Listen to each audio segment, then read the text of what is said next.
தாம்பரம் பேருந்து நிலையத்தில் தொடர் போக்குவரத்து நெரிசலுக்கு தீர்வு காண மேற்கொண்ட ஆய்வின் போது நெடுஞ்சாலைத்துறையினருக்கும் திமுகவினருக்கும் இடையே தள்ளுமுள்ளு ஏற்பட்டதால் பரபரப்பு நிலவியது.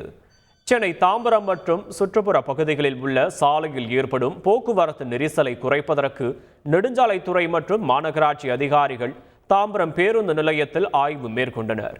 இந்த ஆய்வின் போது தாம்பரம் சட்டமன்ற உறுப்பினர் எஸ்.ஆர். ராஜா, துணை ஆணையர் பவன்குமார் ரெட்டி, உதவி ஆணையர் நெல்சன் மற்றும் காவல் ஆய்வாளர்கள் உடன் இருந்தனர்.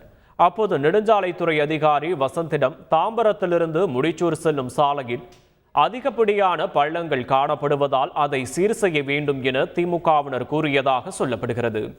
அதற்கு சிஎன்ஜி கேஸ் பைப்லைன் பதிக்கும் பணி நடைபெறுவதால் பள்ளங்கள் ஏற்படும் என பதில் கூறியதை அடுத்து அதிகாரியிடம் திமுகவினர் வாக்குவாதத்தில் ஈடுபட்டனர். இதனால் அங்கு தள்ளுமுள்ளு ஏற்பட்டது. உடனடியாக போலீசார் இருதரப்பையும் சமாதானப்படுத்தி அனுப்பி வைத்தனர். இதனால் தாம்பரம் பேருந்து நிலையம் சிறிது நேரம் பரபரப்படைந்தது.